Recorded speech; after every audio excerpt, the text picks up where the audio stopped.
함께하면 됩니다. 야! 함께하면 됩니다. 정어리 TV와 함께 가시죠. 함께하면 됩니다. 야! 함께하면 됩니다.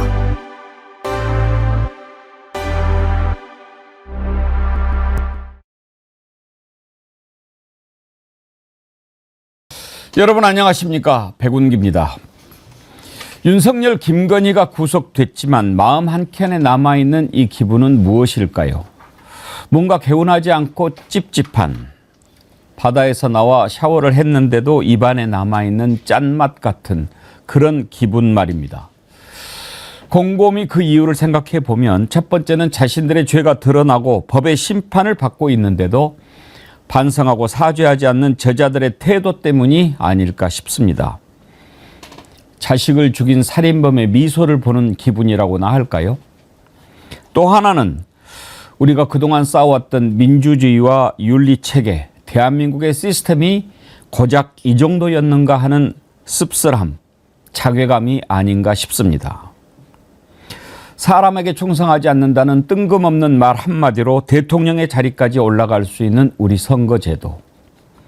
최고 권력자한테 온갖 뇌물을 갖다 바쳤던 대기업들이 그렇게 혼쭐이 났는데도 권력만 잡으면 그냥 줄을 서서 보석과 뇌물을 상납하는 후진성이 여전하다는 것을 바라봐야 하는 참담함, 이런 것은 아닐까 생각해 봤습니다.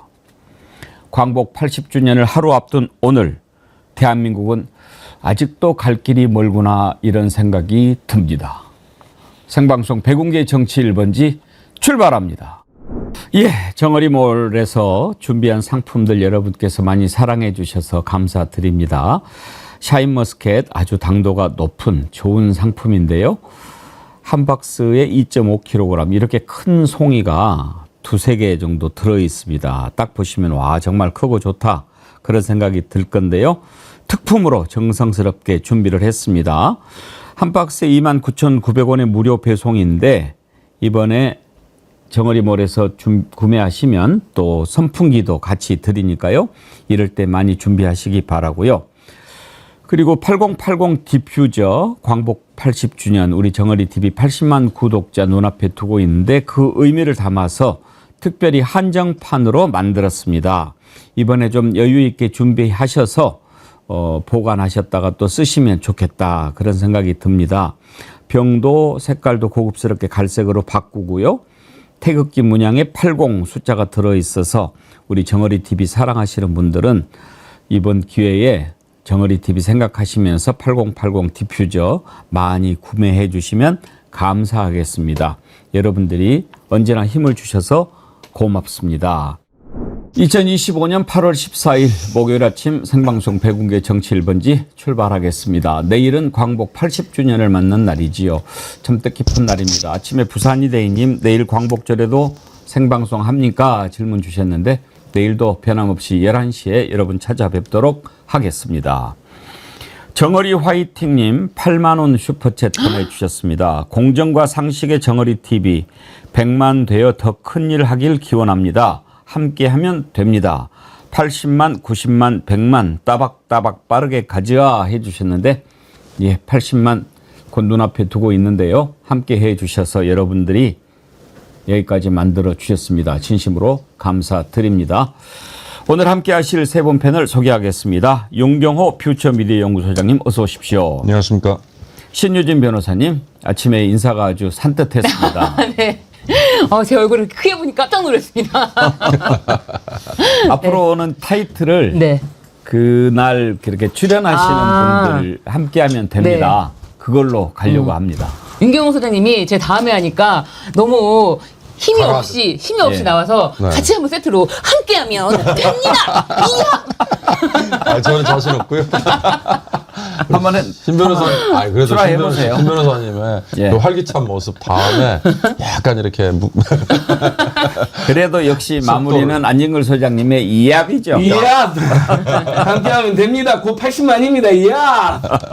아이고, 국회에서 김용 부원장 무죄 호소 촉구 기자회견 하다가 무슨 촉구요? 김용 부원장 다들 사면되고 나오는데 제일 억울하게 수감된 사람이 김용곤이라 그래서 방금 국회의원들이랑 시민단체에서 기자회견하고 뛰었습니다. 그러셨군요. 네. 예. 비를 맞고 뛰었습니다. 그러셨군요. 우리 저 애청자님들 늦게 온 거 모르게 하려고 제가 지금 앞에 이렇게 시작 끌었는데 자수를 하시네. 예, 그래도 딱 시작 전에는 앉지 않았습니까? 여러분, 용서해 주십시오. 잘못했습니다. 더 빨리 오겠습니다. 우리 안진걸 소장님은 항상 바쁘셔서. 진짜 항상 뛰어다닙니다. 우리 대선 기간에도 항상 여의도를 뛰어다녔어요. 이 방송 끝나고 또 뛰어가지고 정의 지금은 이사장 가고 이재명. 항상 뛰어다니세요. 잠잘 때도 지하철에서 지금 이재명. 예, 용서해 주십시오. 네. 오늘 김건희가 이제 특검 조사를 받으러 출석을 했는데 궁금했어요. 이제 김건희 수갑찬 모습 볼 수 있을까 궁금했는데 우리가 볼 수가 없었습니다. 그 호송차 타고 바로 이렇게 들어갔는데 일단 그 장면을 한번 볼까요?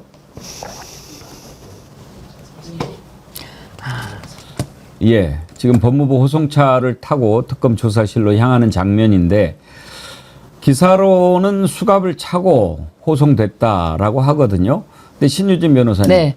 공개를 하지 않은 걸까요? 아니면 원래 저렇게 하는 걸까요? 지난번에 윤석열도 만약에 출석하게 되면 맞아요. 수의 입은 모습을 볼 수는 없을 거다. 바로 조사실로 갈 거다. 그런 기사는 있었거든요. 네, 그렇게 이제 어느 정도는 다 미리 얘기해줬던 게 있었는데, 오늘 또 지금 조사 중에도 수의가 아니라 개인 사복을 착용할 수가 있도록 되어 있어서 개인 사복을 착용하고, 수갑, 보호 장비를 착용한 채 들어갔다고 하는데 사진을 제공하는 거는 안 하는 걸로 그렇게 좀 협의가 된 것 같아요. 네, 특검 측에서 그 언론에다가 뭐 이런 거는 이제 사진까지 제공하지 않겠다 이렇게 얘기가 된 것 같아요. 예.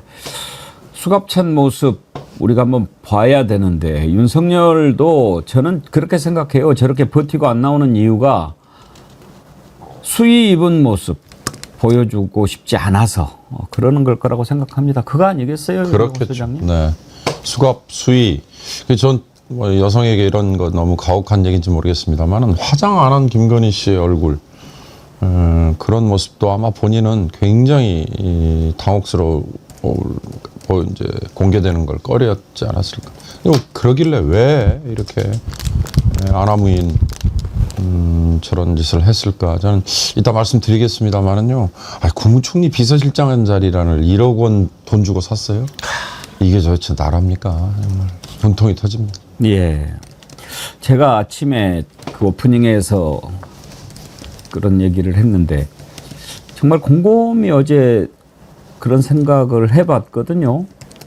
뭔가 좀 찜찜해요. 윤석열 구속될 때만 해도 좀 이제 됐다 싶은데 김건희까지 구속이 되면은 이야 이렇게 될 줄 알았는데 뭔가 좀 마음 한켠에 찜찜함이 좀 남아 있어서 왜 그럴까 계속 생각해봤거든요. 네. 윤경호 소장님은 그런 기분 좀 안 드셨나요? 들고도 남죠. 그러니까 윤석열의 계엄, 내란 이건 뭐 형량이 뭐 사형 무기징역 그래서 이렇게 뭔가 하여튼 뭐 다 어떻게 보면 눈에 보이는데요. 이 김건희라는 여자가 했던 일은 빙산의 일각만 혹시 그럴 수도 있겠다 아니면 카더라 뭐 이런 것들이 하나하나 이렇게 속속속속 사실로 확인이 되고 있으니까 도대체 이걸 어떻게 단죄를 해야 될까. 그래서 이 더 찜찜함이라는 게 남는 거 아닌가. 이게 이제 앞으로 도대체 어디까지 국민들이 헉헉 소리를 내면서 놀래야 될까. 그런 점에서 그 앵커께서 말씀하신 찜찜함이라는 표현이 적확한 건지 아니면 다른 뭐 더 좀 더 정확한 걸 형용할 수 있는 단어가 좀 있었으면 좋겠습니다. 신주진 변호사님은 그런 기분 안 드셨나요? 저는 일단 잡아놨지 않습니까? 김건희를 사실은 김건희는 구속시키기가 어렵다라는 말이 많이 있었거든요. 왜냐하면 김건희는 일단 본인의 신분이 일반인이기 때문에 그 자신은 신분상의 어떤 그런 걸 할 수 있는 그런 게 없다, 권한이 없다라고만 일단 얘기를 하고 그리고 결정적인 것은 다 진술일 텐데 이런 거에 대해서도 부인하고 이러면은 구속이 될까? 이런 생각을 하시는 분들이 꽤 많았어요. 그런데 막상 구속영장 실질 심사에 특검이 목걸이를 서희건설로부터 받아서 그것을 직접 전달했다라고 하는 자수서까지 함께 제시하면서 전격적으로 김건희가 자신은 받지 않았다라고 하면서 거짓말을 영장 판사에게 거짓말을 하면서 그렇게 사실은 구속이 됐습니다. 구속이 된 것 자체가 굉장히 드라마틱한데 김건희의 실질적인 어떤 권력의 실세로서 무엇보다도 계엄, 비아폰을 A급으로 받아서 모든 사람과 통화할 수 있는 정도의 그 비아폰을 사용하면서 계엄에는 어느 정도 관여했을까? 계엄을 모른다는 거는 우리가 받아들일 수가 없잖아요. 이 계엄이라는 이 시스템 자체를 착착착착 진행하는 과정에서 김건희의 제가 봤을 때는 모르긴 몰라도 거의 컨트롤 타워 중에 한 명이 아니었을까 싶은데 김건희의 이름이 거기서 아직 안 나오고 다른 것으로부터 구속이 되니까 그런 점에서 앵커님께서 약간 이거 수사가 방향성을 결국엔 잘 맞춰가는 걸까? 이제 그런 궁금함이 아닐까 싶은데요. 저는 칼할이라고 봅니다. 저는 요즘에 이제 목걸이가 아주 화제가 되고 있지 않습니까? 이걸 참 경계해야 된다고 생각합니다. 목걸이 이건 아무것도 아니거든요. 그런데 지금 온통 김건희 나토 목걸이에 관심이 쏠려 있습니다. 목걸이 이게 무슨 문제가 되겠습니까? 그게 그렇게 뭐 대단합니까? 이건 아무것도 아닌데 자칫 목걸이에 가려져 가지고 김건희와 윤석열이 이 나라를 어떻게 해먹으려고 했던가 하는 것을 놓치면 정말 큰 실수를 한다. 특검은 이건 아무것도 아니다라고 생각하고 지금 목걸이의 그 실물까지 이렇게 확보해서 이봉관 회장 자수서도 받고 이렇게 한 것처럼 양평 고속도로 특혜 의혹이라든지 지금 김건희를 둘러싸고 있는 수많은 의혹들 하나하나 다 밝혀내야지 자칫 목걸이에 눈이 멀어가지고 다른 걸 놓치면 안 된다고 생각합니다. 맞습니다. 앵커님 100% 공감하는데요. 제가 최근 MB 스트리트 팀하고 인터뷰를 했는데 기자님이 똑같이 물어보시더라고요. 국무총리 비서실장 목걸이 한 1억 주고 이렇게 된 거랑 서울 양평 고속도로랑 비교 좀 해달라고. 처음에는 그래서 제가 무슨 말인가 했는데 바로 그런 지적이 같은 겁니다. 사람들이 지금 어떻게 보면 굉장히 자극적이잖아요. 최재형 목사님의 디올백, 샤넬 앙수, 완전 명품 지금 중독됐다는 이야기가 나오니까. 그 다음에 저도 정말 처음 들어봤는데요. 바쉐론 콘스탄틴 시계 이런 5천만 원짜리 영부인이 나 가고 싶다더라 했다. 재밌거든요. 근데 여러분 이것은 빙산의 일각입니다. 그리고 정말 해서는 안 될 짓이죠.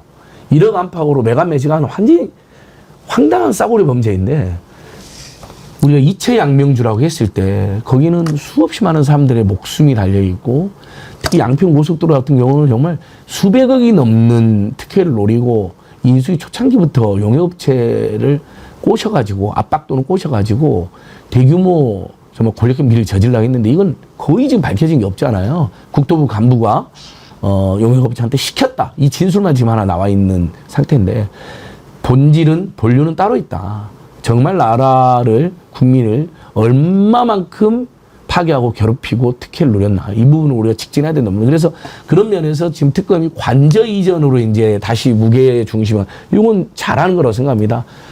확인이 가능한 것부터 하나씩 해서 국민들의 공분과 관심과 지지를 키우고 그 다음에 가장 이제 정말 말도 안 되는 대규모 범죄로 이제 직진해야죠. 예. 김승수님, 백운경과 선생님, 전에 최 목사님 아크로 방문했을 때 옆에서 명품 쇼핑백 들고 대기하던 인간 특검에서 수사 안 합니까?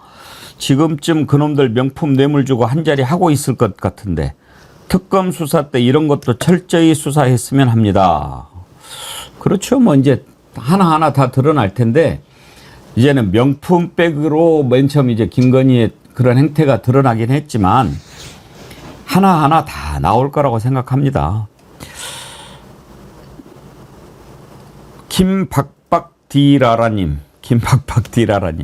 광복이 된 지 80년이 넘었으나 아직 친일파 재산 환수 암약하는 뉴라이트 세력들 있습니다. 특히 김태효, 김형석, 김낙연, 박지향 등의 신친일파 세력이 국가기관에서 자리를 차지했고 지금도 몇 명은 그대로 있습니다. 백운계 정치 1번지에서 공론화해 주시면 감사하겠습니다. 정말 이런 자들 그대로 있는 거 말이 안 되죠. 내일 광복절 때 이런 내용 한번 좀 다뤄보도록 하겠습니다. 변함없이 님께서 슈퍼챗 또 보내주셨네요. 아까 정어리 화이팅님이 8만 원 보내주셨는데 와우. 8만 원 또 보내주시면서 잠깐 짬내요. 정어리 화이팅 꼬리 잡습니다. 정어리원 여러분 100만 함께 갑시다 하셨는데 예 감사합니다. 오늘 아침 댓글에 변함없이님 잠깐 뭐 일이 있어서 못 오신다고 했던 것 같은데 이렇게 슈퍼챗 보내주시고 예 감사합니다.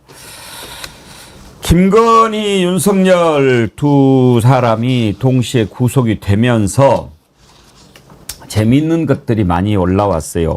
먼저 중앙일보 만평이던데요. 아 그게 중앙일보 만평이 아니고 이번에 김건희 수용 번호가 4398이잖아요. 그 4398을 가지고 만평 한 거 한번 좀 보실까요? 재미있었어요. 4398 수용 번호인데요. 아니 그거 말고 그 만평 있지 않습니까? 김건희 그 수입고 4398인데 4398 아니 4398 뜻을 그 설명한 그 만평이 있었는데요. 먼저 그러면 지금 준비된 것부터 먼저 보여주세요. 김건희 수용 번호하고 윤석열 수용 번호 두 개 합친 거 그거 방금 띄운 거 한번 보여주세요. 참 재미있었어요. 김건희 윤석열 수용 번호가 3617이죠. 그리고 김건희 수용 번호가 4398인데 그거를 합쳤어요. 그랬더니 8015가 되는 거예요. 이야. 8.15 80주년이지 않습니까? 어쩌면 또 이렇게 딱 맞아떨어지는지 이런 거를 또 찾아내는 우리 국민들. 야. 안영걸 소장님 대단하지 않습니까? 네. 아마 이제 그 초유의 사태지만 대한민국을 파괴하고 국민들을 나락으로 빠뜨린 자들에 대한 국민들께서 카타르시스도 느끼면서 이제 시작이다. 그러면서 더 신을 내기 위해서 우리 대한민국이 국민들이 여러분 풍자와 해악의 민족 아닙니까? 골개미가 있는 민족입니다. 골개미. 아마 풍자 해악을 이렇게 연구를 많이 하신 것 같아요. 계속 여러분 좀 더 연구해 주십시오. 제가 좀 웃으면서 투쟁하고 싶습니다. 그리고 이제 김건희 수용번호 4398을 풀어본 만평이 있는데요. 자, 저것도 재밌어요. 4는 사리사욕, 3은 3대 특검, 9는 구속수감, 8은 팔자련이. 야. 사리사욕, 3대 특검, 구속수감, 팔자련이. 4398을 만평으로 사행시로 풀어냈어요. 네. 신희진 변호사님. 그렇습니다. 그리고 이제 권불 10년, 화무 11홍이라는 뜻이 말이 있는데 권불 10년이 아니라 김건희는 권불 3년, 3년이다라는 좀 권불 3년 김건희 이렇게 아예 헤드라인을 뽑은 기사도 있더라고요. 권불 3년 김건희. 권불 3년 화무 11홍. 근데 정말 화무 11홍이라는 말을 김건희가 직접 영장 실질 심사 때 했거든요. 예, 그 말을 직접 언급을 했어요. 본인이. 그런데 같은 날 8월 12일에 공개된 김건희의 집사로 불리는 김예성이 KBS의 인터뷰를 보면은 그 자도 똑같이 화무 11홍이라는 단어를 언급합니다. KBS 기자가 IMF 설립과 관련해서 김건희 여사를 관계자들이랑 소개해준 적이 있냐, 소개받은 적이 있냐 이렇게 이야기를 물어봤는데 이 김예성이라는 자의 답변이 인기도 없는 정부에 누가 뭐 소개를 받으려고 합니까? 이쪽에 있는 사람들은요 화무 11홍이라는 말을 불문율 같은 말이에요. 절대 근처에 가지 않습니다. 근데 이게 김건희가 한 말이랑 그 단어가 똑같은 단어를 썼잖아요. 저는 여기서 김건희한테 컨펌을 받고 대답할 것을 준비해서 KBS와 인터뷰를 한 게 아닌가? 그런 의문이 들더라고요. 네. 네. 불향랑님. 야, 불향랑님도 대단하시네. 불향랑님은 4398을 우리말로 내삼구판. 내삼구판. 내 삶은 구판이다. 내 삶은 구판이야 그냥 구판. 불향랑님 4398 내삼구판.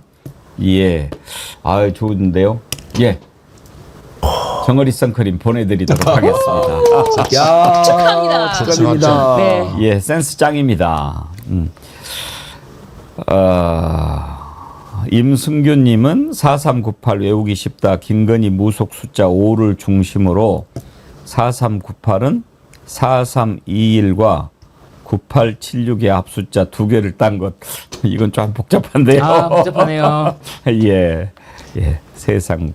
아, 대동세상님은 4398 세상 구판.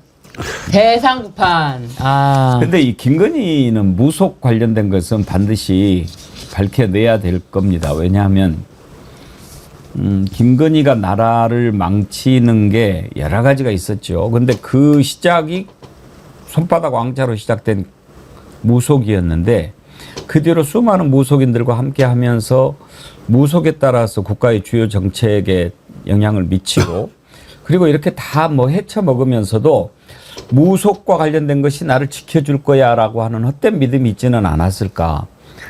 제가 오늘 아침에 CBS 김현정 뉴스쇼에 그 서성빈이라고 콘스탄틴 네. 예. 그 시계 바쉐론 콘스탄틴. 예. 와. 그 사람이 출연을 했더라고요. 근데 이 양반은 뭐 아주 토커티브예요. 엄청 말을 많이 하는데 네. 이 양반도 무속 관련된 그러니까요. 사람이 본인이 아세요? 아니요 본인이 스스로 이렇게 얘기했잖아요. 본인이 스스로 자기랑 김건희 씨와 영적인 그런 교감, 영적인 대화 이런 이야기를 본인이 스스로 인터뷰 때 이야기를 하고 할 정도로 화무시비롱이라는 말과 함께 제가 봤을 때는 그쪽에서는 영적인 거 없으면은 일단 접근이 안 되나 하는 그런 생각이 좀 듭니다. 서성빈 씨가 본인이 직접 얘기했는데 한번 들어보시죠. 예. 나도 그 부분에 아주 뭐 그 저 과시를 하던데요. 아니, 그러니까 내가 선거 때 내가 이런 공부도 좀 한 사람이에요. 주역 공부도. 그러니까 주역이요? 예. 그랬고 그럴 때 나한테 물어보면 이렇게 내가 뭐 카운셀링도 하고 나는 공부를 많이 한 사람이에요. 예, 그리고 예. 이렇게 자판 깔고 돈 버는 그 정도가 아니라 어릴 때부터 그래갖고 뭐 그런 조언을 많이 했고 그런 거를 문의도 해오고 맨 처음에 서울시장 나가려고 그랬던 사람들이에요. 누가요? 저 윤통이. 윤석열 전 대통령이 서울시장 나가려고 그랬어? 예. 대선은 꿈도 안 꿨죠. 제가 그건 운이 없어서 안 되니까 대선 때는 그때 운이 있으니까 그때 나가려면 나가셔라 그런 거예요. 저 부분은 난 좀 뭐 이해가 좀 안 되는데 아무튼 본질은 김건희가 만난 사람들은 다 그쪽이에요. 그러니까 이제 추정입니다. 김건희 본인이 신내림 비슷한 무당기. 예. 무당은 무당을 알아본다는 거예요.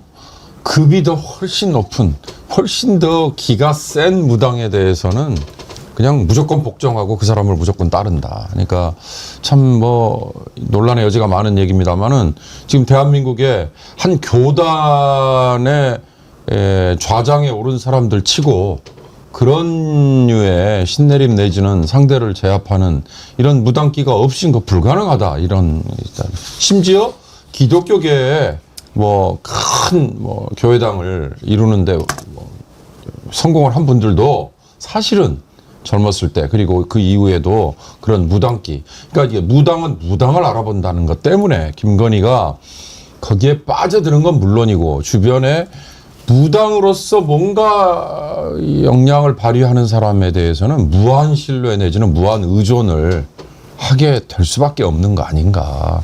그러니까 지금 거론되는 많은 분들이 다 사실은 한번 뭐 이건 뭐 바로 그냥 뭐 저한테 뭐 공격 들어올 수도 있을 것 같아서 제가 실명을 얘기하기에 참 자신이 없습니다만 지금 거론되는 많은 교단의 윗자리에 있는 사람들도 저는 그런 류의 그 무당끼리의 서로 통함이라는 걸로 그래서 김건희가 여기에 더 의존하고 빠져들었을 것이다. 예. 그 말에 저는 굉장히 많이 신뢰를 합니다. 바가무님, VHAMOON님, 앵커님 뒷배경 너무 시원합니다. 김건희 들어가니 이렇게 시원하네요. 여름은 최고로 더울 때 와. 가을을 느끼듯이 부패가 최고조로 달하니 새 세상이 보입니다. 그래요. 요즘에 또 그 윤석열 김건희를 연결시켜준 사람이 조남욱이 아니고 최은순의 진술에 의하면 무정이라고 하잖아요. 무정. 이 사람도 무당이라는 거거든요. 스님이란 하지만. 그다음에 김건희의 가장 강력한 영향을 그동안 끼친 사람은 사실은 천공보다는 건진이었다는 게 평가가 많았거든요. 그리고 건진의 또 스승도 이제 뭐 일광조계종인데 아마타레스 뭐 이런 그러니까 온갖 사입이 잡신 주술 세력은 모두 모아서 그 기운으로 지들이 검찰총장도 되고 대통령 됐다고 생각하기 때문에 그 기운이 지를 비워진다고 착각하고 살았던 것 같아요. 그러니까 이제는 아픈 척도 하지만 실제로 체념, 그 수없이 많은 위대한 신들이 다 어디로 가버렸나.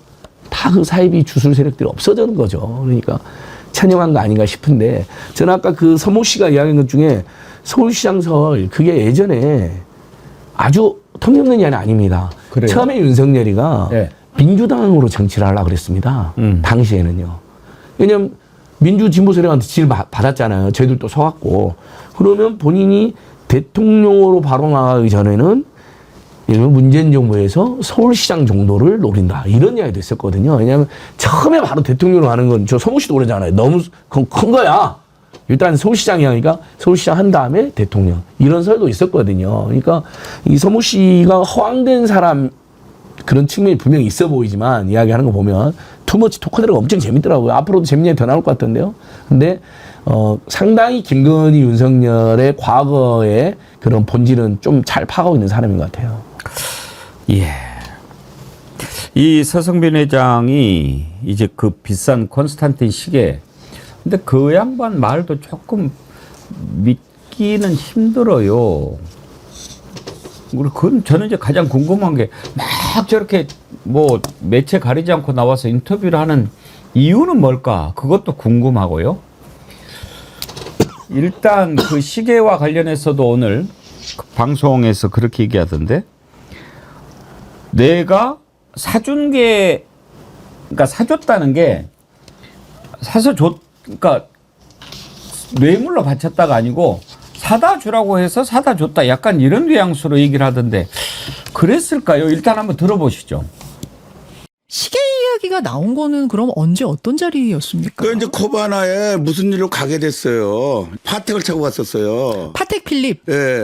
이 시계 서사님 너무 이쁘다. 시계 하면서 너무 이쁘다. 그래서 아유, 세상을 다 얻으셨는데 왜 이런 거에 신경 쓰세요? 그랬더니 외국 아마 애프터 때는 이 정상들의 그 퍼스트 레이디들이 굉장히 치장을 한대요. 목걸이고 뭐고 상상도 못 한다는 거예요. 그러면서 자기도 시계하고 뭐 이런 것 좀 필요할 것 같다고 이렇게 얘기길래 바세론을 갖다가 내가 추천한 거예요, 그때요.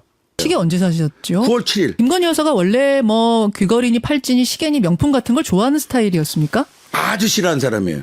정도가 아니라 왜 저렇게 됐는지 전 모르겠어요. 유니클로 하나 정도 있고, 그리고 명품의 이름도 잘 몰랐어요. 그래요? 내가 이렇게 얘기하면 그게 어디 거예요? 이러고 이랬어요. 이건 팩트. 그러니까 사서 공짜로 주세요가 아니고 구매해 주세요라는. 그렇죠. 의미요? 그리고 돈을 언제 준다는 얘기까지 정확하게 했죠. 아, 내가 돈을 언제 줄 테니. 예, 그렇죠. 좀 구매해 주세요. 네. 어떻게 5천 몇백만 원짜리를 3천 스위스 몇백만 양말 원 받았어요. 여기 통갈 이 통갈역이 프레젠트가 이 사람이 한국 시계 시장이 고급은 세계 3위예요. 예. 그러니까 파워가 있어요. 여기 이 지점장이 본사에서 하니까. 근데 이 양반이 아시아권 전박 환태평양 대장이에요. 네. 그러니까 이 사람이 스위스에서 물어봤더니 영부인 뭐 베컴 뭐 이런 사람들 있잖아요. 예. 호나우두 이런 사람들은 최고로 지시하던데 정상들은. 일종의 셀럽 할인 같은 거. 그렇죠. 그러면은 그 총괄하고 김건희 여사 혹시 통화했습니까? 그 자리에서? 그건 잘 기억 안 나는데 정확하게 또 확증을 시켜줬어요. 그걸 어떻게 믿어요? 진짜 영부인한테 갈 그렇죠. 시계인지 근데 어떤지. 내 이제 신뢰는 있었을 거 아니에요. 아, 서 대표님은 VIP니까. 그렇죠. 거기에 단골 고객이니까. 단골 정도 이상이죠. 정확히 5,500만 원짜리 3,500만 원에 사셨습니까? 그 통금 내역 다 보내고 특검에다 보내주세요. 그런데 김 여사한테 얼마 받으셨어요? 500 받았습니다. 신유진 변호사님은 저 말을 어떻게 들으십니까? 저는 솔직히 저렇게 인터뷰한 내용 전체가 다 자기에게 유리한 말만 하면서 자기가 이제 어떻게 보면은 그 시계가 보증서와 함께 시계 시계함이 발견된 거 아닙니까? 시계 자체는 없었지만 시계함과 그 보증서가 그 오빠의 장모 집에서 가짜 목걸이와 함께 발견됐기 때문에 저 시계를 구입한 사람을 특정해서 서 씨를 특정하는 데는 특검이 쉬웠을 거예요. 그렇기 때문에 자신이 딱 드러났던 그 부분에 대해서는 자기 방어를 위해서 방송을 하는 거지 이 전체가 진실에 가깝다라고 보기는 어려워요. 다만 500만 원 받았다. 요거는 조금 저는 한편으로는 진실로 보이는 게 김건희 시 측에서는 그 시계를 좀 그 딱 보면서 시계 예쁘네요. 시계 예쁘네요. 했을 때 정확하게 찍었던 거는 파텍 필립 시계였을 거예요. 파텍 필립 시계는 우리나라에서는 이부진 시계로도 좀 유명하거든요. 그렇기 때문에 파텍 필립 시계를 보고 예쁘다 그랬는데 뭐 엉뚱한 바쉐론 뭐 콘스탄틴 이런 거를 뭐 사주겠다고 하면서 또 할인을 받아야 된다면서 뭐 직접 확인시키고 이러니까 자기가 기분 좋을 때는 회장님이라 그랬다가 이제 김건희가 자기를 부를 때 기분이 좋을 때는 회장님, 서 회장님이라 그랬다가 기분이 안 좋을 땐 서 사장이라고 했다가 뭐 선생님이라고 했다가 마음대로 부른다는 거예요. 아마도 바쉐린 콘스탄틴을 갖다 줬을 때는 서 사장이라고 했을 거예요. 저는 그렇게 봅니다. 그리고 이 말은 자신이 특검에서 이야기를 한 것 중에 가장 자기에 유리한 말이다 싶어서 이것을 언론에 공개하고 자신의 신분을 노출시키는 거죠. 예. 이봉관 회장은 자기 사위, 예. 그래도 뭔가 대가, 그렇죠. 목적 그게 확실했잖아요. 그리고 물론 당연히 뭐 그 사람은 자기 기업을 또 더 키우기 위한 여러 가지 그 서모 씨라는 사람은 그러면 뭘 위해서냐? 예를 들어서 김건희에게 저걸 공짜로 줬든 아니면 뭐 돈 받기로 하고 사다 줬든 간에 그러면 목적이 뭐냐? 그러니까 알선수재는 대가성 입증 이게 핵심이잖아요. 그러니까 뇌물이냐 아니냐, 알선수재 대상이냐 아니냐 이런 거에 대해서 온갖 지금 저 사람도 그렇고 이봉관 회장 옆에도 그렇고 변호사들 흔히 말하는 법기술자들이 잔머리를 지금 엄청나게 굴리고 있는 거겠죠. 그러니까 저는 저 서모라는 저 사람이 김건희에게 왜 그렇게 자주 찾아갔는가도 우선 더 규명이 돼야 되고 단순히 뭐 바샤론 콘스탄틴이라는 이 시계 하나 전달 이거에 그치어서는 안 될 것 같고요. 저 사람이 어떤 또 브로커 역할을 했는가가 규명이 돼야죠. 그렇죠. 저 사람까지 500만 원 받았으니까 3,500만이니까 3천만 원은 사실은 뇌물인데 본인은 뇌물이 아니라고 이제 주장하고 싶은 거죠. 서희건설 회장은 뇌물이 분명하거든요. 근데 자수함으로써 감경받기로 작정을 한 것 같고요. 도저히 못 피해갈 것 같은 게 왜냐하면 서희건설은 이제 걸려있는 게 많거든요. 그 건진 법사팀이 양재동 서희건설 팀에 있었기 때문에 앞으로 수사받을 일이 너무나 많고 이러다 완전히 작살나겠다니까 차라리 협조하고 감경받기로 작정을 한 것 같고요. 서희건설은 또 지금 지역주택조합 비리로도 엄청 전국적으로 연루되어 있습니다. 고소고발이 아주 난무합니다. 서희건설이 그 손대고 있는 지역주택조합에 막 피해자들이 속출하고요.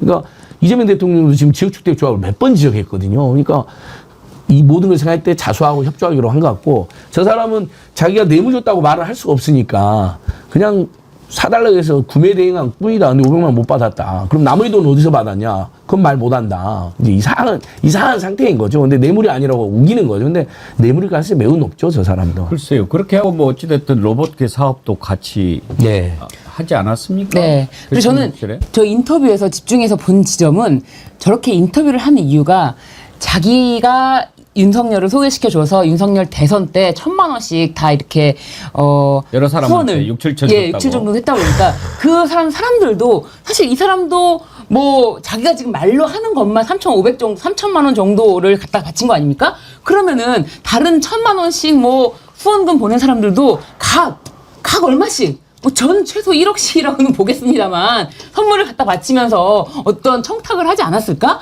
그렇기 때문에 자기를 그냥 두면 안 된다. 자기를 살려달라라는 다른 사람들에게 대한 SOS. 안 그러면 다 너네들도 다 분다. 내가 너네들이 뭘 갖다 바쳤는지도 안다. 이런 무언의 SOS가 아닐까. 그런 생각도 좀 듭니다. 그러게요.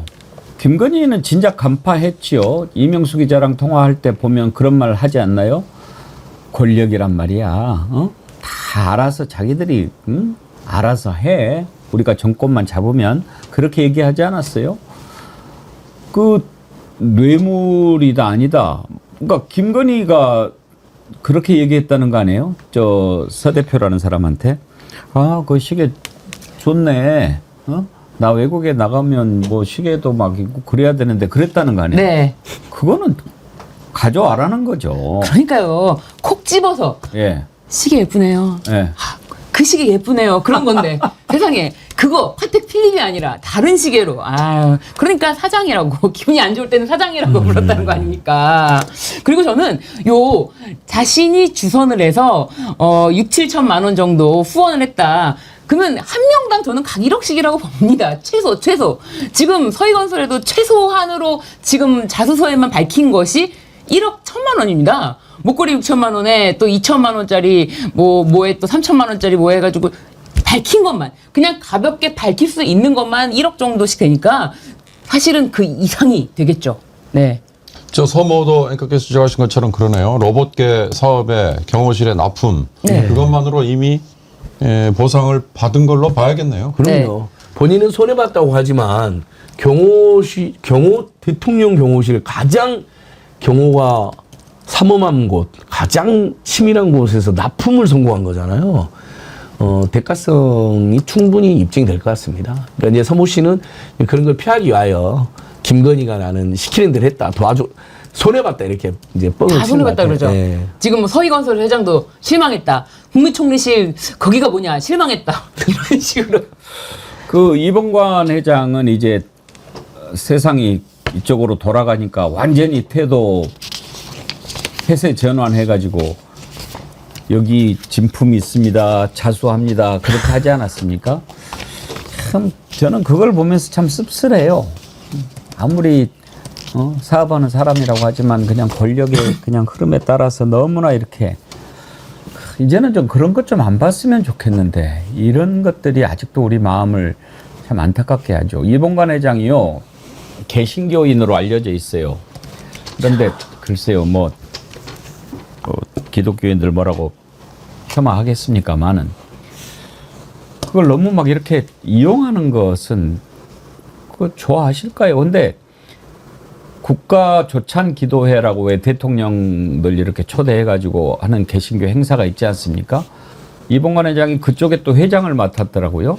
근데 그 자리에서 또 김건희를 엄청나게 또 추켜 세우는 그런 발언을 하기도 하고 그랬습니다. 그 장면 한번 보십시오.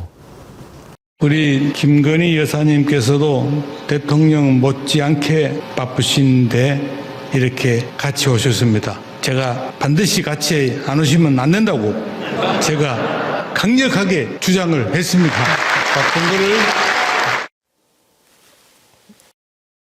되게 의례적인 인사로 받아들일 수도 있지만 이제 그 전에 김건희하고 뭔가 거래가 있었지 않습니까? 그리고 또 저기에서 또 다시 김건희를 띄우고 그러면서 자신을 상당히 이제 부각시키는 거죠. 그러니까 이미 지금 이 시계 그다음에 브로치, 목걸이, 귀걸이군요. 귀걸이 1억 원어치에 이거 전달한 것 자체가 그 전이잖아요. 저기 2022년 12월에 국가조찬기도회네요. 근데 국가조찬기도회라는 게 이제 개신교 쪽에 범교단 차원에서 대개 행사를 치르지 않습니까? 지금 알려져 있는 김장환 목사가 거기에 항상 좌장 역할을 그렇죠. 한다는 거죠. 아까 서모 씨가 윤석열이 조금 알려지고 뭔가 문재인 정부에서 본인을 키워준 민주정부 내에서 뭔가를 하려고 할 때 이 서울시장 운운했잖아요. 그런데 대권으로 방향을 선회한 게 몇 년인지 제가 명확하게 기억을 못하겠습니다만 아마 서울중앙지검장을 할 시점인 걸로 기억을 하는데요. 그때 김장호 목사가 많은 이 교단의 수장들이 있는 저 국가조찬기도회 자리에서 윤석열을 띄워주면서 대권이라고 딱 방향을 정해줬다라는 얘기가 있어요. 그러니까 그 이후부터 김건희와 윤석열은 김장원 목사에게 머리를 조아렸던 거고요. 저 이봉관 회장은 뭐 이미 지금 뉴스에 다 나왔습니다만 대한민국 대형 교회당의 건축을 저희가 다 맡았잖아요. 이제 그걸로 아주 유명하고 또 하나가요. 포스코에서 수주를 받아가지고 컸다고 이제 알려져 있지 않습니까? 처음에는 용역업체로 시작을 했다는 거잖아요. 근데 나중에 이봉관 씨가 어떤 일을 하냐면요. 포스코 출신 오비들의 동호인 모임에 회장을 합니다. 그걸로 이 사업을 키우는데 또. 그러니까 이 뭐든지 이 사람은 흔히 말하는 로비로 그리고 마쿠 거래로 지금까지 기업을 키워오는데 익숙해 있었던 거고 딱 저 국가기도회 회장에서 저 김건희를 띄워줬던 저기가 본인이 생각하기에는 아마 정점이었겠네요. 저렇게 아무 떠는 사람들이 예. 김건희가 엄청 좋아서 웃네요. 예. 저거 봐라. 저것들이 내가 진짜 권력자인 걸 알고 이쁜 있구나. 것들 그러고 있는 그러면서 거죠. 귀여운 것들. 내 권력을 이제서야 알았구나 하면서 씩 웃으면서 일어나잖아요. 애를 안 써도 저렇게 알아서 다 하고 합니다. 또 하나 김용환 충북지사 있지 않습니까? 김용환 충북지사는 이런 글을 2022년에 올린 적이 있어요. 이런 연설을 즉석에서 할 수 있다면 장애인 예술감독이 아니라 대한민국 예술감독가입니다. 김건희는 우리의 리스크가 아니라 축복이다. 힘내라. 이런 분을 줄리로 만들다니 모네를 아는 영부인. 그러면서 어쩌고 저쩌고 맨 마지막에 한마디 한마디 속에 인간에 대한 정말 따스한 사랑이 녹아있고 고뇌 속에서 인간은 예술과 철학이 깊어진다는 점에 대한 정확한 이해도 갖고 있네요. 김건희 씨 멋진 여성 맞네요. 에이? 시인이라는 자가 말이지. 김용환 지사가 말이죠. 경기도지사 선거 때 이재명 후보한테 뭐라고 했는지 지금도 생생히 기억나지 않습니까? 당신 같은 거짓말장이하고 이렇게 같이 앉아서 토론하는 것 자체가 자기는 뭐 어떻게 막 그렇게 얘기를 했는데 지난번에 오송 참사 그 현장에 이재명 대통령 갔을 때 이렇게 하고 있는 그 모습 기억나시지 않습니까? 네, 기억납니다. 아무리 그래도 그렇지 자기 자신을 속이면서까지 저렇게 해야 되는가? 저는 그런 것들이 너무 슬퍼요. 오늘 또 김용민 의원이 상당히 좀 놀라운 얘기를 했어요. 김건희가 대통령이 되려고 했다. 이런 얘기 진작부터 좀 있었는데 일반 사람들이야 그런 이야기 하는 것 뭐 그럴 수도 있겠다라고 하는데 민주당 의원이 이런 문제를 제기했다는 점에서 좀 짚어볼 만합니다. 오늘 그 발언 한번 들어보시죠. 실제 김건희의 본심은 내가 정권을 잡는다는 것에 방점이 찍혀 있었던 것이라고 지금 보면 처음부터 그렇게 생각됩니다. 제가 말씀드리는 이 흐름에 보면 결국에 김건희는 자기가 대통령이 실제 되려고 했습니다. 저는 그게 12.3 내란의 굉장히 중요한 목표라고 봐요. 그러면은 12.3 비상계엄을 선포하고 내란을 저질러서 만약에 이 사람들이 성공했으면 그 다음 스텝이 뭐였느냐 하면 국회를 해산시키고 비상입법기구를 만드는 것이었습니다. 그리고 비상입법기구를 만들고 헌법을 개정하겠다라는 것들이 노상원 수첩에 다 나와 있지 않습니까?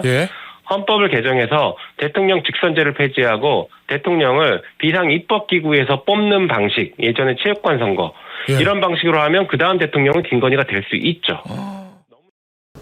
저런 걸 우리 국민들이 그다 눈 뜨고 보겠습니까만 아무튼 저런 얘기가 나오는데 안정걸 소장님 가능한 얘기입니까? 그럼 저희들도 예전에 계엄 이후 했을까? 얼마나 많은 분석을 했습니까? 12월 3일 날 밤에 배용경 의원님과 제가 여기서 방송을 했습니다. 비상계엄 해제 전후에서. 그때 얼마나 많은 연구를 했습니까? 저는 일단은 비상계엄의 원초적 이유는 김건희의 비리가 다 드러난 걸 막기 위해서였다라고 저희들이 주장을 했잖아요. 근데 그것뿐이었겠느냐. 비리를 막는 것 포함하여 비상입법기구까지 국회 해산하고 그다음에 본인들이 마음대로 이제 독재 통치를 하려고 했는데 그 목표는 저는 김용민은 충분히 근거 있는 했다고 봅니다. 물론 저것을 제가 지금 100% 팩트라고 함부로 말할 수는 없습니다만 상당한 설득력이 있다. 김건희의 오록을 종합하면요. 내가 집권하면 그 다음에 또 이명수가 인터뷰하자 그럽니다. 그러니까 나는 요즘 대통령이나 바쁘니까 우리 오빠를 인터뷰하라는 대목이 나오고요. 그 다음에 최재형 목사한테 내가 이 자리에 있어 보니까 조국을 통일할 거야. 곧 있으면 이렇게 조국 통일에 나선다 하잖아요. 본인이 대통령을 생각했습니다. 근데 또 대통령이 되려고 했냐? 아닙니다. 본인이 대통령을 생각하고 이봉관이한테도 그런 칭찬을 받고 최태원이한테도 진짜 별짓을 했죠. 근데 계속 본인은 영부인으로 취급받았잖아요. 어쨌든 집무실 부속실 이 제2부속실 그래서 안 되겠네. 내가 진짜 대통령이 돼야겠네라고 저는 충분히 맘먹었다 생각. 그림자로 V0로 지내니까 너무 걸리적거리는 게 많은 거예요. 너무 제약이 많은 거예요. 그러면 윤석열이랑 짜서 진짜 내 대통령이 돼야 하는 길이 뭘까? 선거로는 불가능하다. 그러면 비상계엄밖에 없다. 이런 생각 충분히 했을 jam입니다. 그리고 거기에 왜 또 확신을 가지냐? 세계 온갖 사이비 잡신들이 다 자기를 비호하고 있다고 생각하기 때문에 그동안 그렇게 또 됐기 때문에 그렇게 되겠지. 또 옆에서 아마 부추기는 자도 있었을 것입니다. 분명히. 직접 대통령이 되셔도 될 뿐입니다. 사이비 주술 세력이 또 무속 세력 때 그렇게 부추길 수 있습니다. 아까 그 온갖 아부를 갖다 떠는 사람들 이야기했는데 뭔 얘긴들 못했겠습니까? 여사님께서 이제 이 나라를 뭐 맡아주셔야죠. 뭐 이따위 얘기도 하지 않았겠습니까? 신우정 변호사님. 그렇습니다. 이 비상계엄을 통해서 김건희 사실은 힐건희 프로젝트라는 것을 예전부터 가동시키고 있었지만 본격화하는 작업을 착수한다. 그래서 장기 집권의 꿈을 실현하고자 비상계엄을 했다. 계엄을 선포했다라고밖에 볼 수가 없거든요. 왜냐하면 사실상 계엄을 전격적으로 그렇게 그것도 화요일 밤 그렇게 한 게 여러 가지 주술적인 의미랑 좀 겹치지 않습니까? 뭐 1000일 되는 날, 집권한 지 1000일 되는 날 계엄을 선포했다부터 해가지고 이거는 김건희의 그림자가 어른거리는 계엄이기 때문에 계엄에서 김건희의 역할을 밝히는 게 무엇보다도 급선무라고 보여집니다. 윤경호 소장님, 김건희 대통령설 믿어지십니까? 그러니까 결국 무술사 계엄 위에 어깨 위에 장님무사 명태균의 표현. 그러니까 윤석열이라는 그 장님무사한테 온 국민이 속았다. 온 국민 아니죠. 정확히 제가 그래서 아까 찾아봤습니다. 1639만 4815명이 윤석열이한테 표를 던져줬어요. 20대 대선에서. 저는 두고 이분들의 이 한순간의 선택이 대한민국 역사를 이렇게 뒤로 후퇴를 시켰고 이런 어처구니없는 얘기까지 지금 우리가 해야 되는 거다. 김건희라는 여성이 지가 대통령이 된다? 통일 대통령? 그러면 계엄령을 발동을 시켜서 비상사태를 만들어 놓고 비상조치들을 수단으로 써서 영구 집권을 한다? 이게 도대체 상상이나 할 수 있는 얘기입니까? 그러니까 제가 이 1639만 4815명 물론 다 뭐 비난을 받아야 될 건 아니죠. 그러나 그 당시에 왜 그런 판단이 가능해졌을까? 앞으로도 설사 유사한 상황이 또 재현된다 하더라도 제발 이런 식의 어처구니 없는 일이 발생할 수 있는 판단은 하지 말으셨으면 하는 얘기여서 제가 이런 숫자를 지금 동원해봤습니다. 예. 가증스러운 거 하나 더 보여드릴까요? 2대12죠. 2대12에서 이런 기사를 낸 적이 있었어요. 그 어떤 신부님, 김하종 신부님인가? 그분 만났는데 정말로 훌륭한 우리 영부인, 저렇게 싼 시계를 차고 다닌다. 그런 기사를 한번 썼었어요. 그 무슨 시계냐면 제가 지난번에 제가 갖고 있는 시계 중에 제일 비싼 거라고 이야기했던 스와치예요. 이게 뭐 11만 원짜리인가 되는데 사회복지시설 방문했는데 그 시계를 딱 차고 있었다고. 야, 정말 저렇게 싼 시계를 차는 우리 영부인님 뭐 이렇게 어천가를 써가지고 기사를 썼더라고요. 그 다음에 또 뭐 노란 시계도 하나 있죠.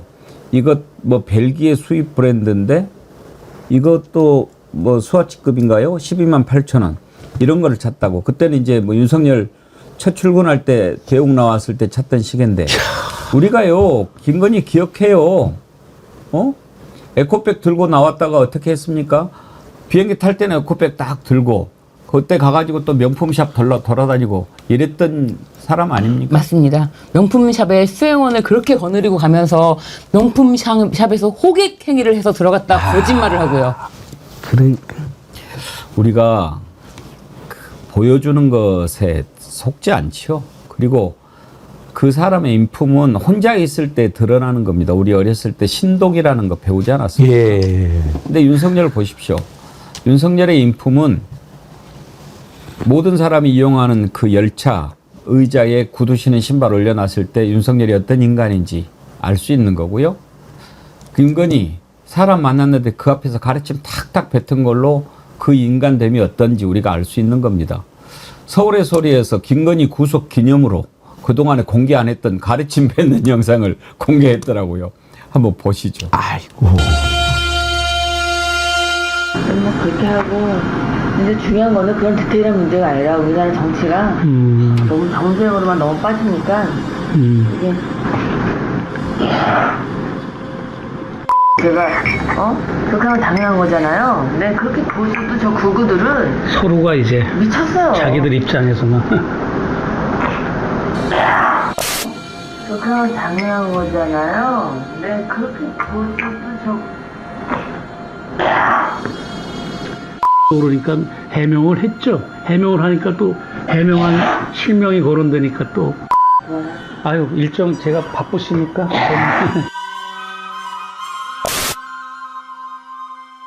그런 사람은 아니고. 네. 유튜버들 있잖아. 응. 얘네들 방송에서 막 되게 난리네. 왜?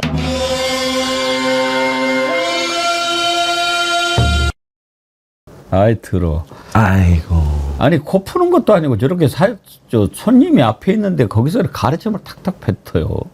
왜 그럴까 생각해보면 혹시 이제 보이지 않는 곳에서는 계속 담배를 피워서 그런 거 아닐까. 담배를 피운다고 그러더라고요. 네, 담배를 피워서 이렇게 가래가 항상 끌 수 있죠. 그래서 그러지 않을까 생각을 하는데 이제 말씀하신 것처럼 이 카메라가 비춰지고 그다음에 사람들이 이렇게 보고 있고 할 때 그 태도와 그런 게 없을 때 상대를 이렇게 배려하는 전혀 없는 태도, 이게 극명하게 이제 몸에 배 있는 거거든요. 그런 거는 그게 극명하게 드러나니까 지금 저런 거 하나하나 따지는 거 참 부끄러운 일이고요. 아까 그 11만 원짜리 시계 이런 거 이제 얘기하시니까 2022년 윤석열이 이제 취임한 이후부터 김건희가 등장하는 특히 나토 그 순방 그 시기 언저리에 모든 언론이라고 표현하면 너무 심한 거고요. 상당수 언론이 이런 식으로 김건희가 어떤 신발을 신었는지, 몸에 뭘 차고 다녔는지, 무슨 백을 들고 다니는지,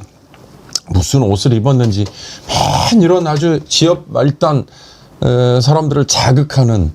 그래서 심지어 어떤 것도 있었냐면요. 그래서 그 제품이 날개 돋친 듯이 팔렸다. 그런 기사까지 막 경쟁적으로 쓰기 시작했잖아요. 그러니까 예를 들어서 여성 기자든 남성 기자든 그런 제품을 못 알아보면 기사를 쓸 수가 없지 않습니까? 아까 벨기에산 어떤 수입 제품이라고 그러는데 그런 시기에 평소에 구경 못 해본 사람은 열심히 구글에서 찾아봐야 되고 이러는 거 아니에요? 그러니까 그런 식으로 온 국민이 이렇게 호도된 거죠. 그러니까 언론이 거기에 또 일조를 한 거고요.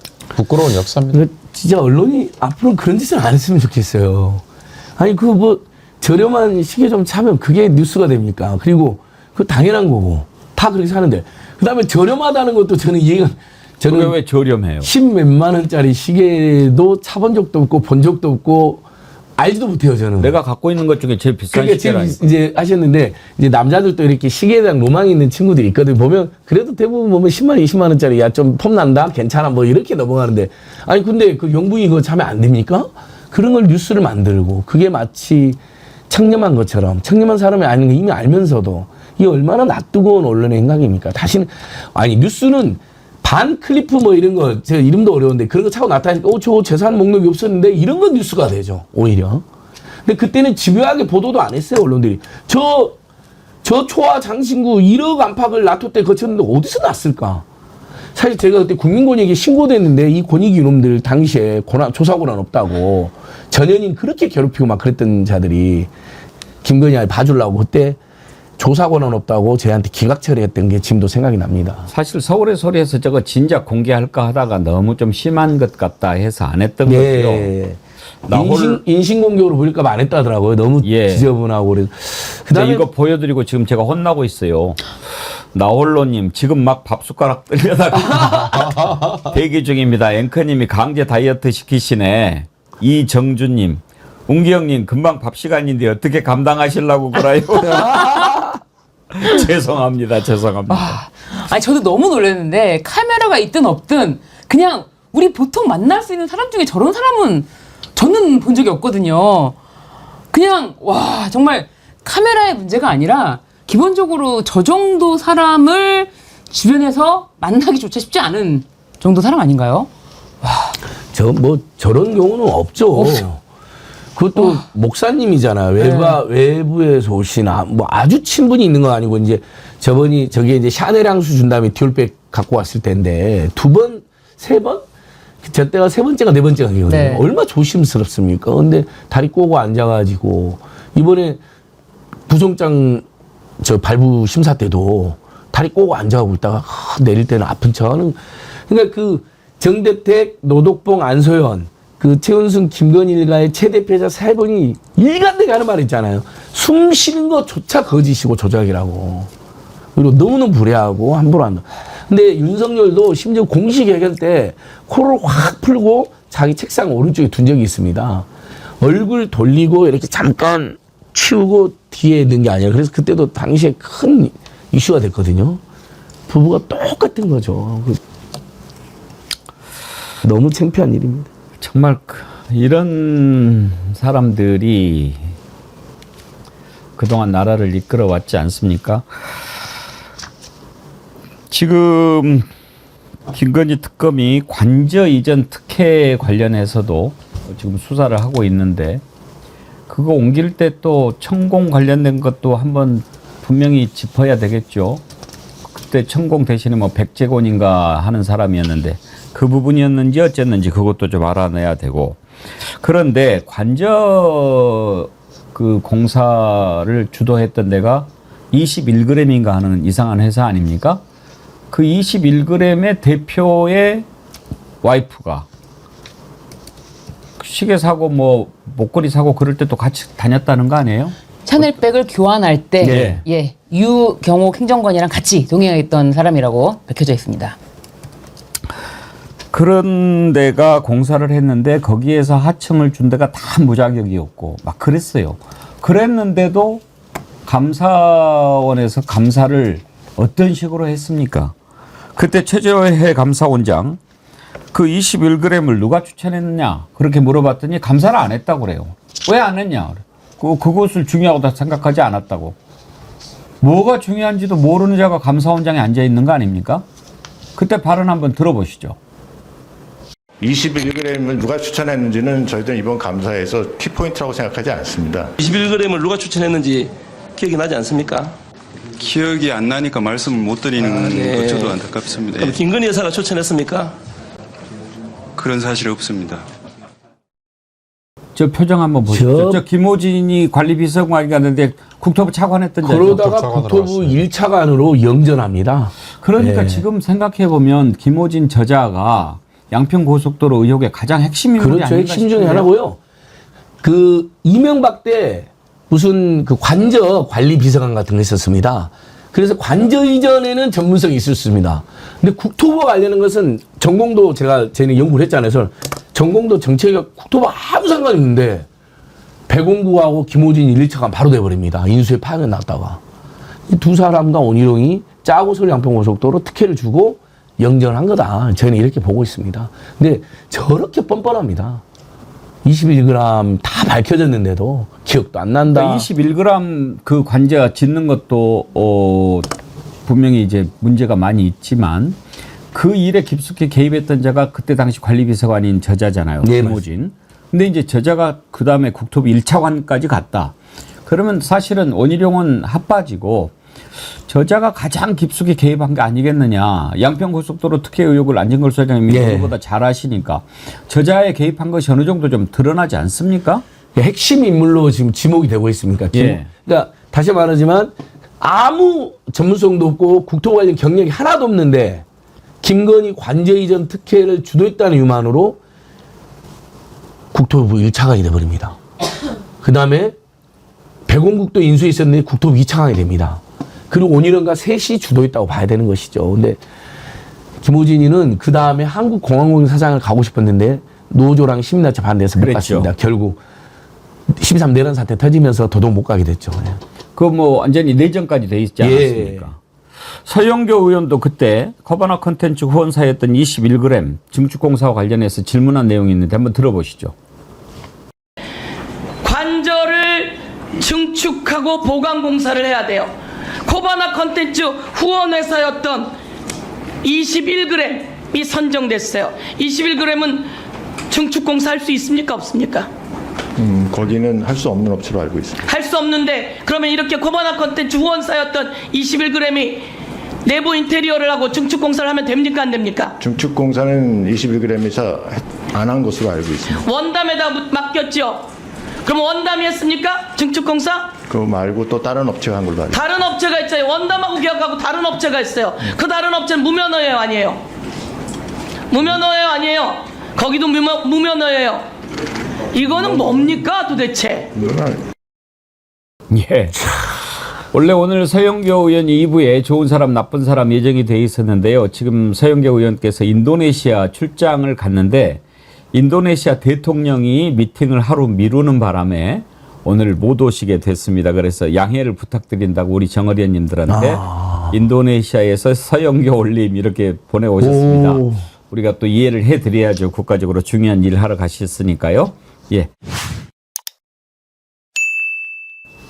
여러분 각오하세요. 하나 더 끔찍한 모습을 좀 2부에서 보셔야 됩니다. 요즘에 국힘당에서 전환길 전당대회 하고 있잖아요.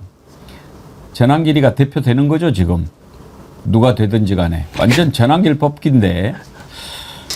그런데 저는 이번 전당대회에서 가장 기괴한 게 장동혁이에요.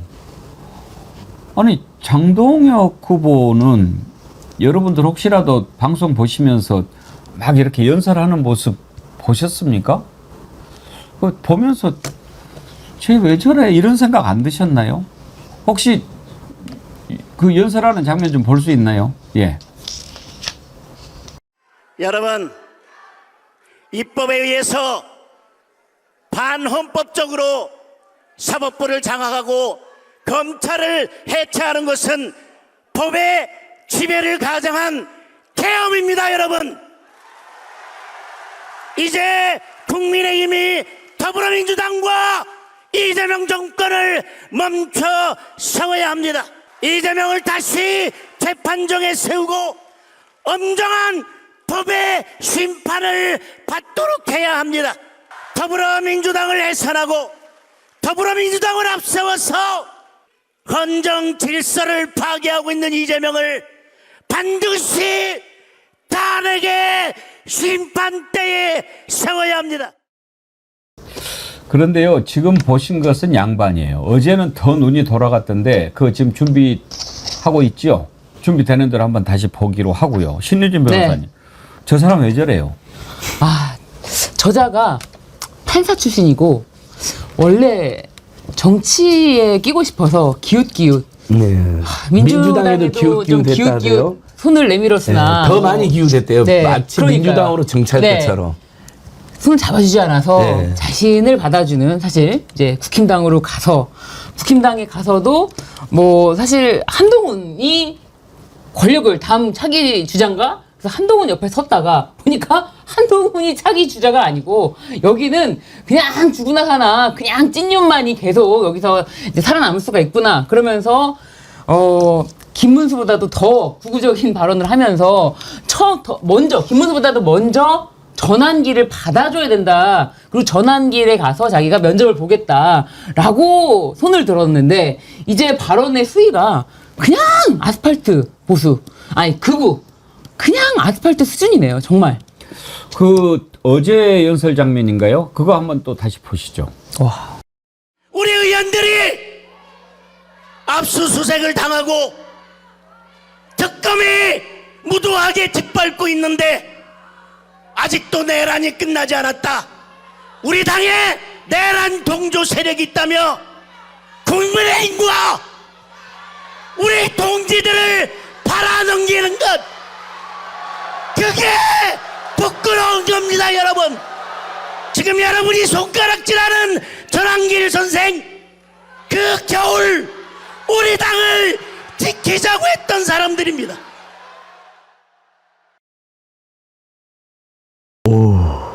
참나. 왜 저래요? 제가 평소에 어른이 키 크는 거 맞냐 이런 얘기 많이 하거든요. 그러니까 사람이 생각이 쉽게 안 바뀐다. 평소에 쌓여져 있던 거 행태 뭐 말투 뭐 안 바뀐다. 말투는 바뀔 수 있어요. 근데요.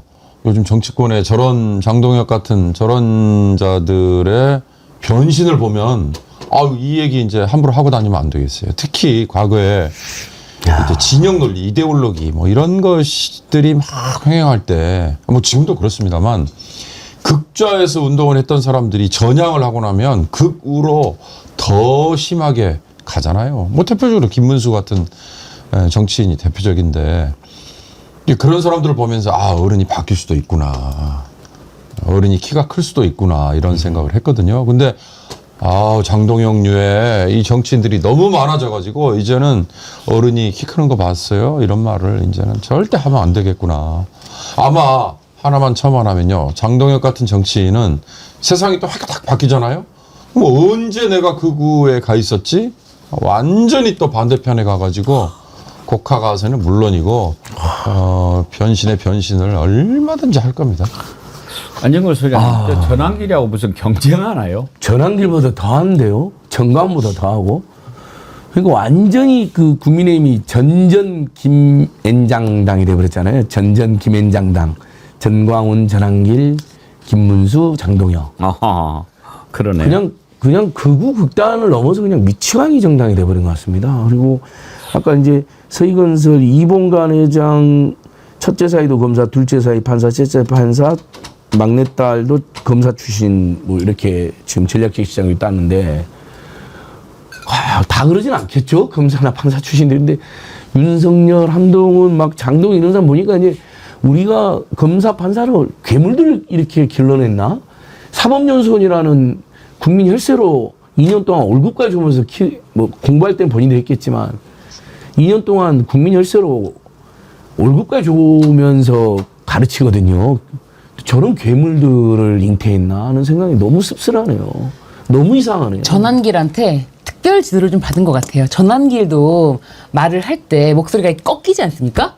그 꺾이는 포인트까지 좀 전수를 받은 느낌이 듭니다. 왜냐면 장동혁은 저렇게 연설하는 스타일이 아닌데 심지어 이제 전환길이 굉장히 장동혁은 내 편이다, 우리 편이다, 나랑 같이 하는 사람이다, 아스팔트에서 같이 싸운 사람이다 라고 하고, 김문수에 대해서는 장동혁은 깔끔하게 답변했지만 김문수는 두루뭉술하게 답변했다, 여러분들 참고하길 바란다 라고 하면서 전환길이랑 한 몸이 되는 과정에서 목소리, 눈빛, 전환길 씨는 사진을 찍혀도 그냥 찍히는 법이 없어요. 항상 입을 벌리고 거의 이렇게 찍히거든요.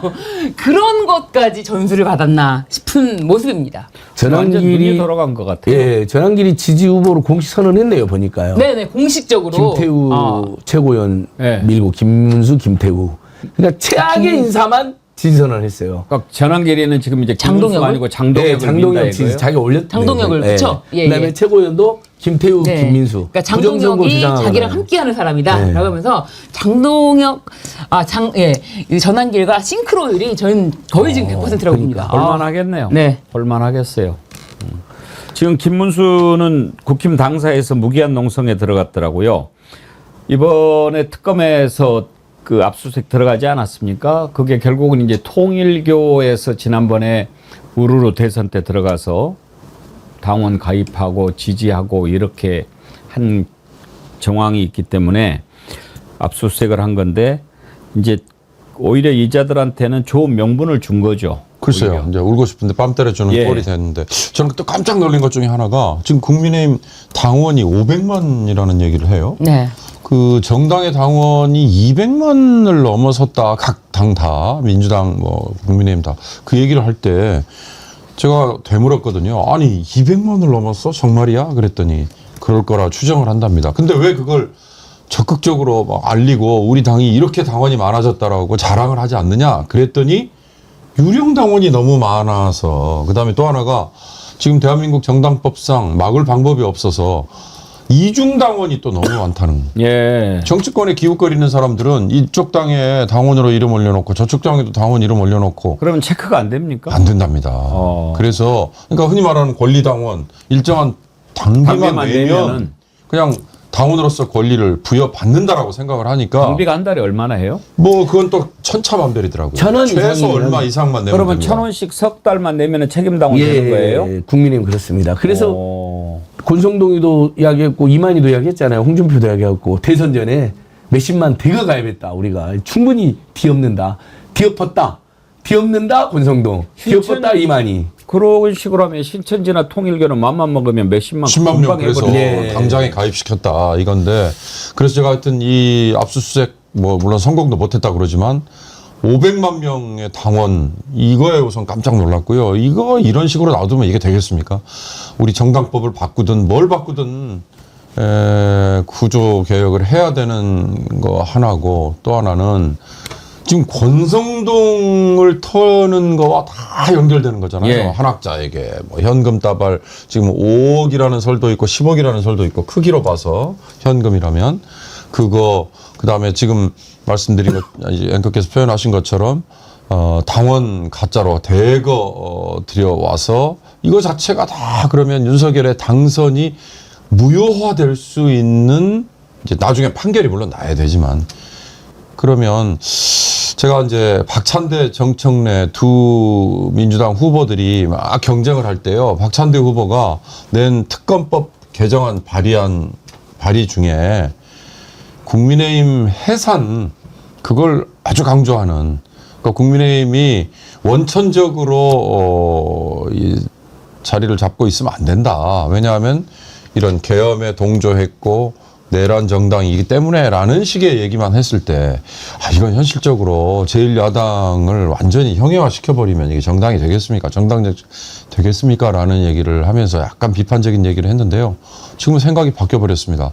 지금 이대로 가면은 정말 국민의힘 저거 해산시키지 않으면 저도 그렇게 생각합니다. 정당 정치가 이루어지지 않겠어요. 국민의힘 해산이, 그리고 이번에 윤석열, 김건희 구속되고 또 3대 특검이 모든 의혹들 다 밝혀내고 이걸로 끝날 게 아니고, 이제 내란에 가담했던 국무위원들도 다 처리해야 되지만 국힘에서 이번에 그 깊이 개입했던 부분도 있고요. 우리나라 정당 정치를 망가뜨린, 그건 반드시 해산시킴으로 정리를 해야 된다고 생각합니다. 맞습니다. 특히 이제 권성동 같은 경우에, 권성동이 어떻게 했습니까? 권성동, 권영세가 어떻게 해서든지 내란을 연장해 보려고 한덕수를 대통령 후보로 만들려고 그 발악을 하지 않았습니까? 결국은 좌절됐지만 이제는 다 드러납니다. 왜 이자들이 길을 쓰고 대통령 후보를 만들려고 했는지. 우리가 다 이제 퍼즐이 맞춰지지 않습니까? 권성동이 통일교 총재 한학자한테 가서 큰절하고 들고 왔다는 가방, 그 안에 얼마가 들어있었을까요? 뭐 큰 거 한 장, 큰 거 한 장이 1억일 거라고 생각하는 사람 요즘에 없습니다. 그런데도 그 뻔뻔한 자가 또 통일교 소유하는 골프장 가서 골프를 쳐요. 참, 이 사람은요, 아무런 의식이 없는 사람이죠. 그 얼굴에 모자 쓰고 선글라스 쓰고 얼굴 전체 가리는 마스크 다 하면은 모를 줄 압니까? 그렇게 하는 것부터가 벌써 부끄러운 일 아닙니까? 어제 영상은 못 보셨죠? 하는 모습 한번 보십시다.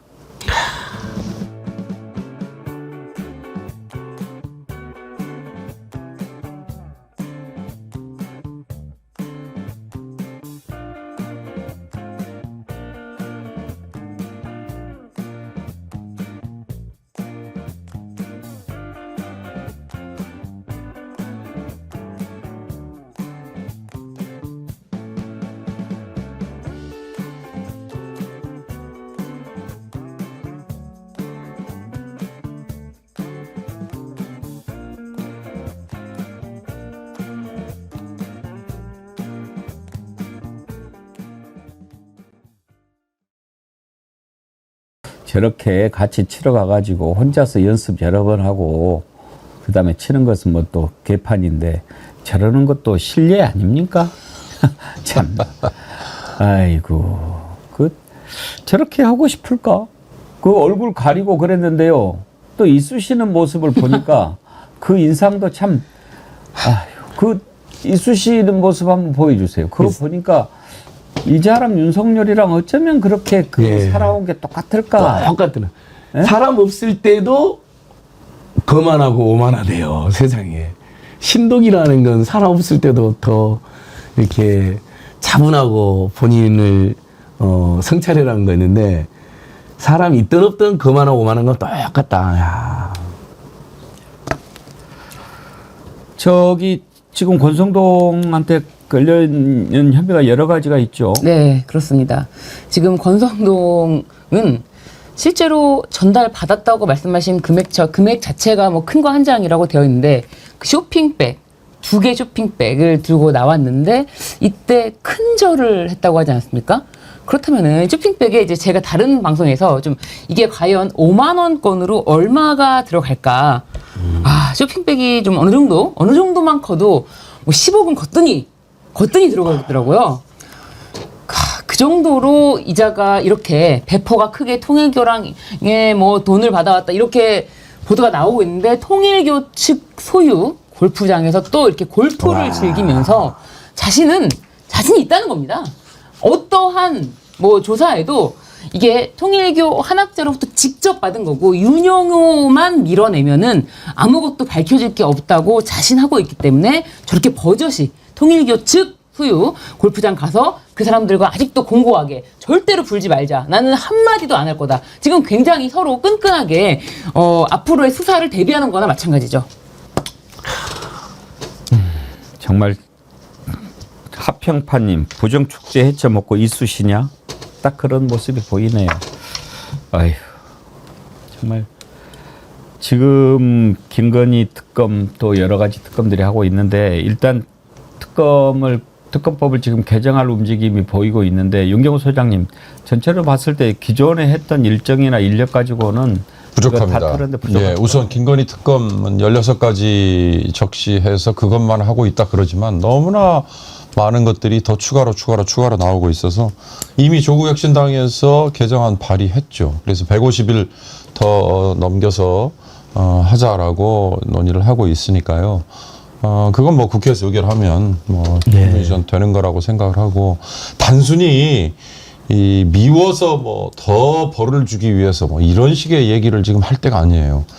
지금 내일이 이제 광복절입니다만 일제 잔재를 우리가 정말 정확하게 청산하고 해소하지 못했기 때문에 사회 기관과 정의가 바로잡히지 못해서 얼마나 많은 이 소모와 희생을 치렀습니까? 그거 마찬가지입니다. 김건희, 윤석열 저자들이 저지른 그 해악을 깨끗하게 규명을 해내고 그걸 씻어내는 일종의 씻긴 것이 없이는 이 역사가 제대로 바로서기 어렵다는 거 이거고요. 아까 제가 정당 해산 얘기하면서 좀 목소리를 높였습니다만 국민 소환제도 국회의원에게도 적용하는 거 그걸 기왕이면 뭐 개헌을 하든 아니면 법을 바꾸든 저는 꼭 추가돼야 된다. 왜? 선출직이라는 이유 하나만으로 저렇게 폐악질을 저지른 자들이 4년 임기 내에는 전혀 제재를 받지 않는 이것도 어떤 식으로든 다른 방식의 제재가 좀 강구가 돼야 되는 거 아닌가 싶어서 국민 소환제 국회의원에게 적용하자는 얘기 하나만 추가드립니다. 꼭 해야 됩니다. 국민 소환제. 권성동, 나경원, 윤상현 이런 사람들 진짜 국민들이 얼마나 소환하고 싶습니까? 저도 어제 그 국힘당 압수해가는데 갔거든요. 이제 서울의 소리랑 민생경제연구소랑 진보 유튜브들이랑 딱 가로막고 있더라고요. 비는 엄청나게 쏟아지는데. 근데 뭐 당원 명부 그 중요한 개인 정보죠. 그거 함부로 봐서는 안 되는 거 맞습니다. 근데 지금 확인하려고 하는 것은 모두 보겠다는 게 아니라 통일교하고 신천지 측에서 국민의 입당으로 추정되는 명단을 특검이 입수한 것 같아요. 그래서 그것만 대조하겠다라고 사전에 또 양해를 구했다는 거예요. 명부 다 보는 게 아니라 동일인지만 확인하겠다. 왜? 바로 귀당이 국민의 혈세로 지원을 받는데 1년에 300억 안팎이나. 근데 귀당이 걱정하는 대로 이상한 세력들이 지금 불법으로 이게 정당법에 보면요. 당원 강요죄, 당비 대납죄, 불순한 목적으로 당에 들어 당의 의사결정 이게 다 죄로 되어 있거든요. 그 정당이 고발해야 되는 거 원래는요. 조사해서 좀 쏙아내달라고. 오히려 국민의힘은 도와주는 겁니다. 신천지나 통일교세에 들어와서 의사결정을 왜곡하고 이상한 사람을 대표로 막 세우고 그럴 수 있으니 우리가 도와주는 행위인데 막은 건데 무조건 탄압이라고 국민의힘 지금 이런 당이 돼버린 겁니다. 민주당에도 시도를 했을 겁니다. 근데 민주당 권리당이 너무 많았고 그자들의 뜻대로 안 되는 겁니다. 근데 국민의힘은 권리당원이 홍준표도 말했잖아요. 50만 명 안팎밖에 안 된 상태에서 이 30만이 들어와 버리면 뒤집어 버리는 겁니다. 이걸 권성동이도 이야기했고 이만희도 이야기했고 신천지 통일교 세력도 이야기했고 홍준표가 다 이야기를 한 겁니다. 이건 팩트였던 것 같아요. 그러니까 그건 정당법 위반이 확실하고 그걸로 특혜까지 권성동 등등은 특혜까지 뇌물까지 받았으니까 수사가 불가피한 거죠. 그리고 이게 당원을 가입 시기와 상관없이 전체를 다 보겠다 하는 건 당연히 과도한 건데요. 그런 게 전혀 아니라고 지금 특검이 오히려 억울해서 이제 브리핑을 하고 있는 건데 그 특정 시기, 지금 통일교 측에서 가입하려고 했던 그 시기 있지 않습니까? 그리고 신천지에서 가입해다는 그 시기, 특히나 이제 통일교는 지금 명단을 완전히 확보한 거는 확실하니까 그 시기에 가입한 사람들하고만 대조하겠다라고 한 거기 때문에 그렇죠. 지금 뭐 성원석이 막 난리를 치면서 뭐 500만 명의 당원을 다 보겠다는 거는 말도 안 된다라고 하는데 그런 거 보고 싶지도 않고 궁금하지도 않습니다. 특정 시기에 특정인들이 가입한 사실만 확인하면 되는 겁니다. 지금 김건희 특검 수사 대상이 16개지만 이것만 되겠습니까? 정말로 다 정리를 해야죠. 청소는 먼지만 털어서는 안 됩니다. 먼지 털고 다 닦아내고 다시 걸레질까지 해야 청소가 제대로 되는 것 아니겠습니까? 제대로 청소해야죠. 진짜 대한민국 만들려면은요. 끝으로 한 가지만 신유진 변호사님 여쭤보고 싶은데 이번에 윤석열, 김건희 구속돼가지고 머그샷 찍었지 않습니까? 그것은 공개할 수 없나요? 기본적으로는 그 머그샷을 찍는 것도 우리나라는 그게 의무가 아니라서 사실상 동의를 일단 받는 그런 건데 그거 자체가 공개되지는 않습니다. 원칙적으로는. 외국 같은 경우는 하는 것 같아요. 그렇죠. 외국은 그 사진을 찍고 그 자체가 그냥 전부 다 의무가 돼 있어가지고 그리고 외국은 우리나라처럼 피의자들에 대해서 이렇게 피의자의 신상, 초상권 보호가 우리나라처럼 강한 나라는 저는 없는 것 같아요. 네. 우리나라는 신상, 정말 흉악범 같은 경우, 뭐 신상정보공개위원회를 열어서 아주 극소수만 신상이 공개되고, 얼굴이 공개되고, 이름이 공개되는 것이지, 우리나라는 피의자들 인권 보호에는 거의 뭐, 세계 최고 수준이 아닌가 싶습니다. 건강하게 챙겨주네요. 네. 알겠습니다. 아무튼 오늘 김건희 수갑 차는 모습을 못 봐서 좀 아쉽고, 하여튼 이것도 좀 빨리 윤석열, 김건희 수입, 수갑 차고 이런 모습을 좀 보여줘야 우리 국민들이 조금 분노가 좀 맞습니다. 나지 않을까. 그러니까 반국가 사범하고요, 국기문란 사범, 그다음에 정말 상상을 초월한 흉악범들은 이제 뭐 간단히 심사는 할 수 있겠지만 공개를 원칙으로 해. 예전엔 비공개 원칙이었는데 저도 생각이 좀 바뀌었습니다. 사회 공동체의 근본적 안녕을 침해한 자들 있잖아요. 살인범 이상 또 이렇게 쿠데타범 등 자동으로 신상 공개하고 물론 이제 간단히 심사 절차를 거친다 하더라도요. 또 사례 케이스 바이 케이스에서 그다음에 머그샷 정도는 공개해서 역사에 남겨버려야죠. 그래야 다시는 그런 짓을 집안이 망할 수도 있다는 생각을 해야지 더 조심하지 않겠습니까? 예. 알겠습니다. 오늘 백운계 정치 1번지는 여기까지 하도록 하겠습니다. 함께해 주신 윤경호 소장님, 신유진 변호사님, 안진걸 소장님 긴 시간 수고하셨습니다. 다음 주에 뵙죠. 감사합니다. 네.